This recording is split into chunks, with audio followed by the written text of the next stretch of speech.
And while I was there, one of the things that was really interesting about Amazon was because Amazon is so large, right?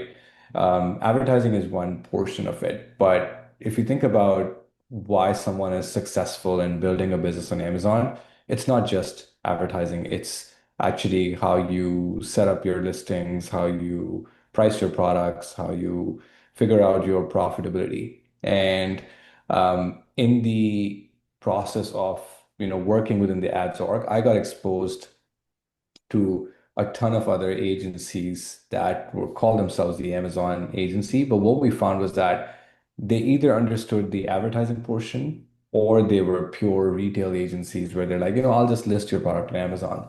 There weren't too many agencies that were trying to sort of bridge and connect the two parts, which is great. I am a seller or a large brand. I am selling on Amazon. How do I make sure I'm, set up correctly on the platform? I'm pricing it correctly.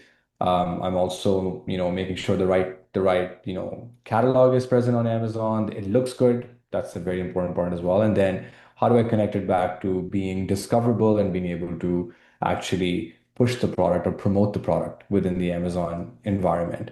So me and my two other co-founders, we all worked at Amazon. We decided there's a really big gap that we can, sort of jump on. And remember, these are early days post-COVID, right? So the appetite for brands to do well on e-commerce, whether it's Totally. marketplaces, was very high, right? So we sensed the opportunity, so we jumped on it, and we decided to start the agency. Ahmed, what are the rookie mistakes? I mean, let's say I set up an Amazon, I want to start my Amazon brand. What's like the obvious mistakes everyone makes, no one talks about? Yeah. I think the one thing people don't understand is they don't go start with planning out how much it costs to sell on Amazon. They have no idea. They think I have a product, I can source it from Alibaba or somewhere. And this is, I'm talking about a little bit about like smaller sellers, right? At a crew, we work with some very, very large brands, but the sellers we're looking to get on, they don't anticipate the amount of costs associated. The second thing they don't understand is that Amazon is a machine. It's literally an algorithm. That's what it is, and you have to invest in each part of this flywheel, what we call. And I'm happy to talk more about what the flywheel is, but you have to put effort and money into each part of the flywheel so that that algorithm sees you as a great product to buy, right? And shows it to customers. But a lot of sellers make this mistake that they put a product up, they don't understand that you have to do some, sort of product economics to understand what is the ideal price point for a product to sell. And they think they can still make money off it. In many cases, if your product is under $20, $25, unless until you're sending case packs, right? Or something like that, you're not going to make a lot of money on Amazon, right? It just becomes a channel where you have to service, right? Another mistake people make is they pay very little importance to merchandising on Amazon, which, you'd be surprised. You look at certain products on Amazon, they don't make an effort to make it look good for people to buy it, right? It's like any store. It's like any store you walk in, you have to make sure the product looks good. And they don't realize the importance. The third mistake is a little bit different, which is people don't understand how challenging it is to work with Amazon. So let me give you an example, right? Let's say that, you sell a health and personal care product, right? You sell a vitamin or a multivitamin, right? There is Amazon's really looking at these things with a lot of scrutiny because you're selling a product based on for people's health, etc. And at any point in time, they could remove your product with no notice, right? Because they don't have the right documentation or whatever it is. And it happens more than often you think. You could have a product and Amazon's, and then getting that back on, you have to directly work with the Amazon teams. And that can be very, very difficult because you have to understand we're talking about a business that's global. It's the largest e-commerce site across US and Canada. There's nothing that comes even close to these two. In fact, they own up to 70 to 80% share. In Canada, they have roughly about there are 27 million people coming on the site every single month, which is 85% of Canada almost. So you have to keep in mind that everybody wants to be on Amazon, right? So people don't realize that it's not an easy thing. It's not like Facebook Marketplace, right? Where you just list a product and you're like, okay, I'm going to find buyers. It is a very serious business.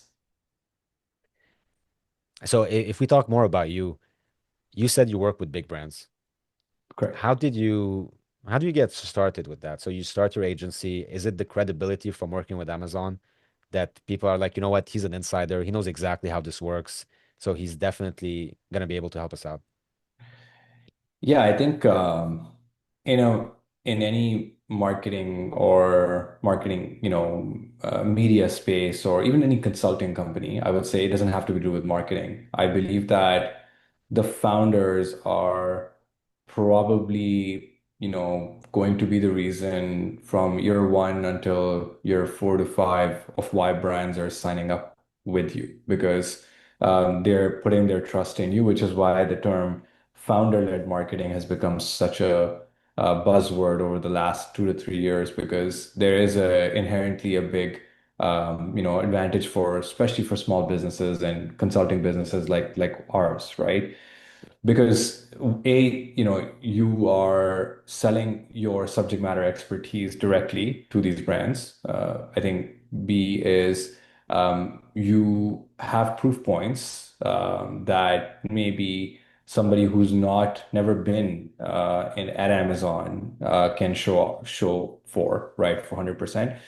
And third also is we had a very strong partnership with the Amazon team. I mean, it's simple as this, right? Like um, when we started our own agency, and everybody, like whether it's Google or Amazon or Meta, in any of these digital advertising spaces, they do have a list of partner agencies that they recommend that you work with because they have the trust that they've been certified, they know who we are, we have a partnership with them. So similarly, we have a partnership with the Amazon advertising team in Canada. And that has helped us also, get the credibility, but also a good source of leads for us. And that helped catapult the business forward, right? Because one of the biggest challenges as an agency is, in my opinion, is business development initially. It's like, how do you go out finding new business for yourself, right? And so having that kind of a referral channel helps immensely because, you are getting fed leads that are coming in. And sometimes they could be really big brands, sometimes it could be mid-market brands. But you do have a mix of sort of, a lead channel that you're working with for sure. What about the co-founders you're working with?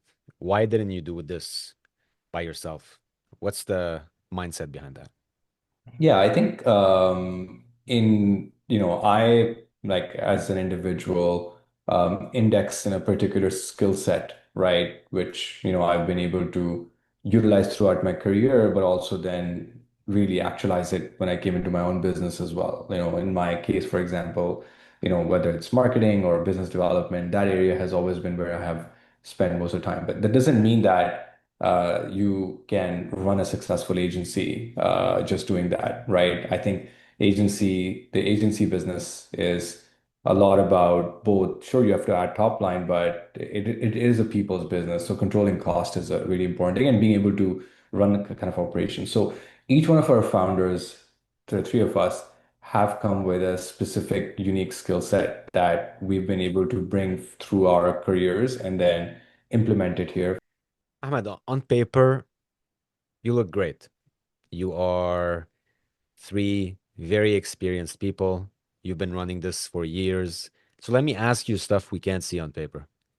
How do you keep a strong cohesion with your team of other co-founders? Because I read a statistic like most companies fail because there are issues between the co-founders. They disagree on some stuff strategically, on certain decisions, and then things start falling apart. How do you guys manage taking decisions? And when you have a disagreement, how do you move forward? Yeah.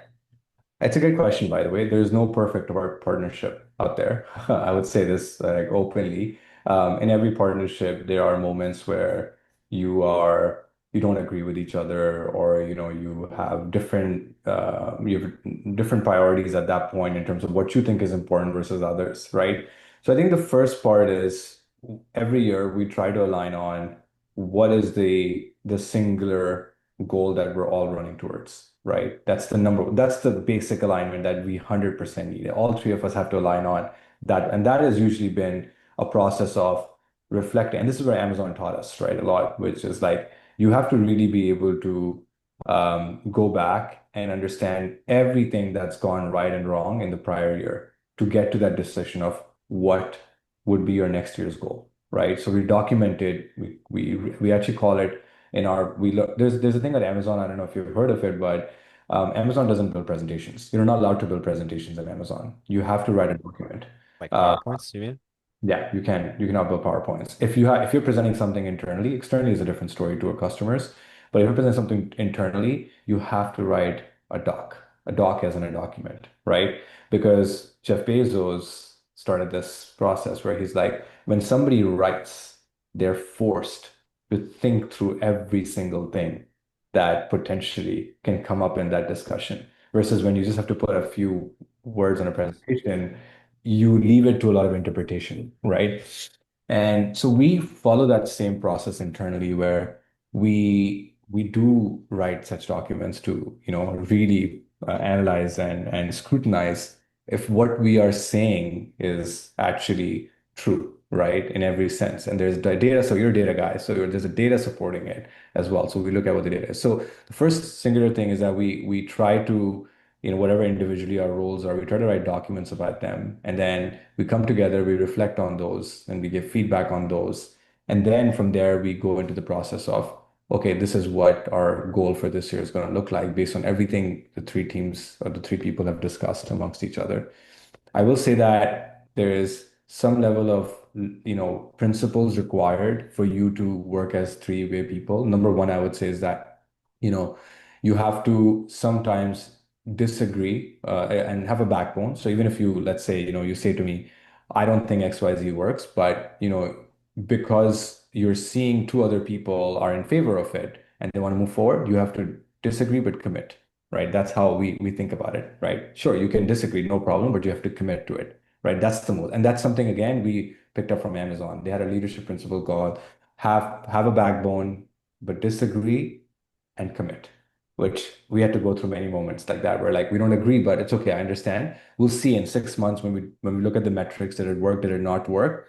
And then if it doesn't work, obviously we move on from it, right? So that's one principle we do really practice a lot internally is that if there are disagreements, but we see that there are two people that are willing to take that risk, then the third person moves on.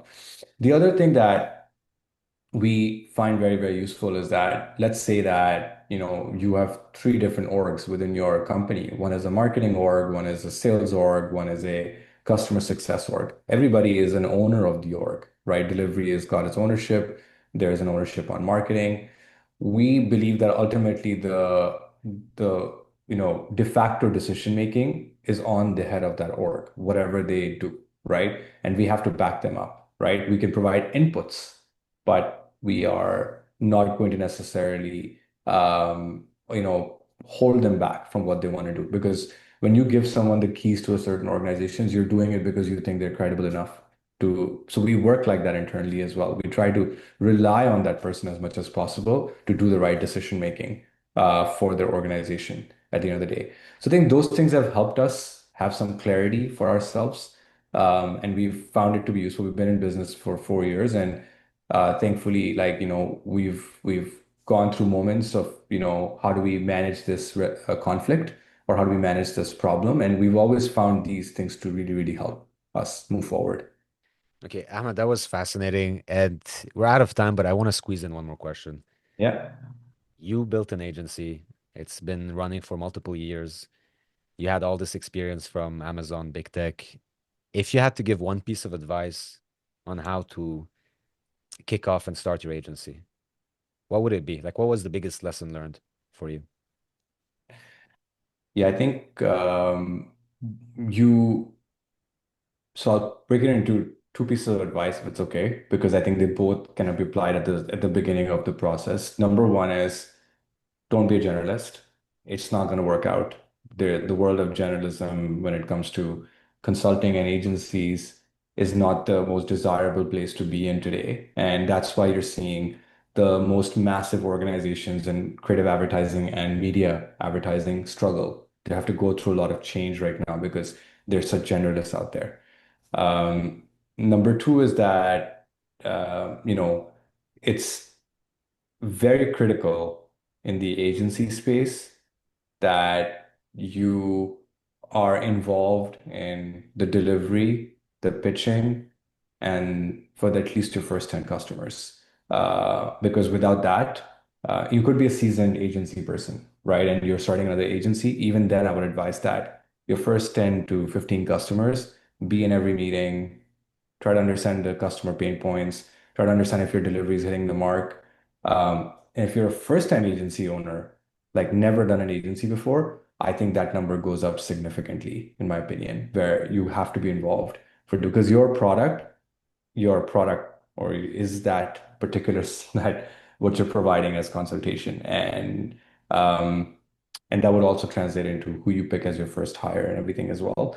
But those 2 points for sure, I would say were great learnings for us as well. We stayed in our business delivery for until 3 years almost, and we've started stepping back for the last year and a half now. Niche down, don't be a generalist, and figure out everything customer wants. Be client facing as long as possible. Ahmed, that was fascinating. Thank you so much for sharing all of that. And I hope we'll do one again soon. And again, appreciate your time. Yeah, thank you for having me. This was great.